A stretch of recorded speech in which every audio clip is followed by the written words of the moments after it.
எத்தனை சாமி வந்ததையா, இது எந்தெந்த சாமி தந்ததையா, எத்தனை பாட்ட சொன்னதையா, அத சுத்துற பூமி கண்டதையா, அடிச்சு வீசும் காத்துலையும் அந்த தகப்பனாச சுத்துதையா, பிடிச்சு பூக்கும் விதையிலும் ஒரு வம்சத்து கதையே உள்ளதையா,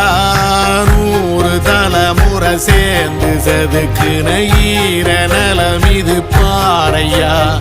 வாழும் வரையிலும் நீயும் விதைக்கிற கடமை இருக்கு கேளையா, கோடி விளக்காயேந்தி கிடந்த வீடும் இருண்டது ஏனையா, மாட விளக்கா நீயும் வரத்தான் வீடும் ஏங்கி நிக்குதையா.